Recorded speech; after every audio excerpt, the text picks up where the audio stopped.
Thank you very much.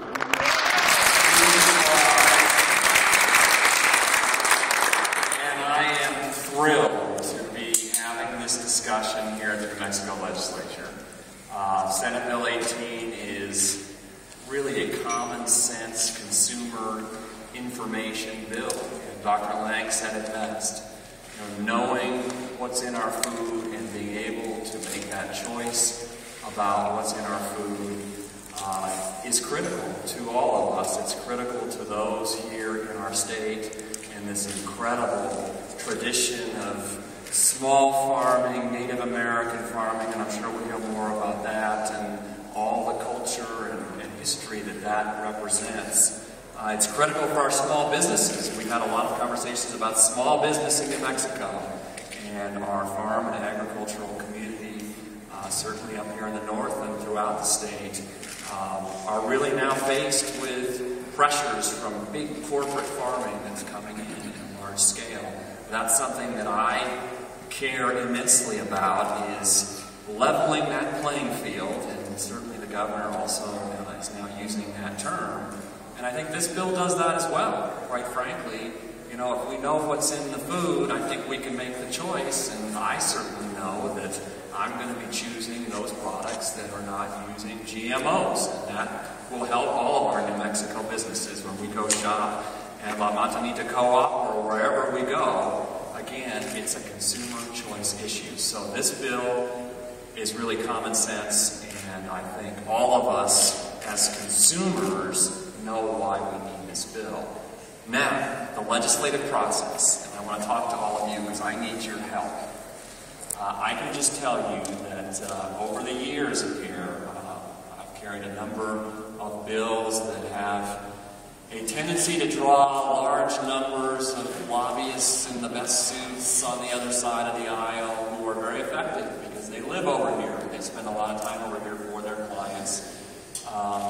And quite frankly, what's more effective is all of you. And I will just tell you that as this bill goes through the committee process, and as the different senators, and hopefully all the senators, if it makes it down to the floor of the Senate, and then we go over to the House, I need all of you to really get the word out about how important this is. And for those of you who aren't here in Santa Fe, for members that are from up north or south or whatever part of the state, we need to work on finding constituents in their districts to talk to them. So there's a front-end education piece to this, and then when this bill is heard, which I think Eleanor knows more than I do about when stuff gets heard over here, so that shows how wired in she is, but it sounded like Thursday in Public Affairs next week will be on the floor, probably starting at 10 o'clock, and it's always hard to know exactly when it'll happen, but it'll be in the afternoon, Thursday afternoon, and I encourage all of you to be there. Tell your friends to be there. We have that committee room packed with folks to tell the story of why this bill is important. The process works. I always say that when constituents stand up, we listen, and we really do, especially when it's our constituents. We'll listen to the lobbyists too, but I just think that this doesn't happen enough to get folks engaged in the process. It's critical with an issue like this. So we go to Senate Public Affairs, then to Senate Judiciary, and each step of the way we're going to need to work, and that's why I'm thrilled to have Eleanor and her team, because it helps us put together the strategy as we move forward, but we need to work on each step of the way and have this discussion. Now, this is interesting and it's important, and it was touched on. We already have a labeling statute in New Mexico.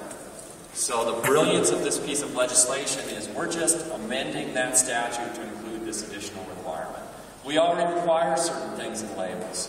So again, this is a tweak to that statute. It's not a whole new statute with a whole new string of issues and penalties and all those things that can catch us up. We're simply taking existing law and making this tweak.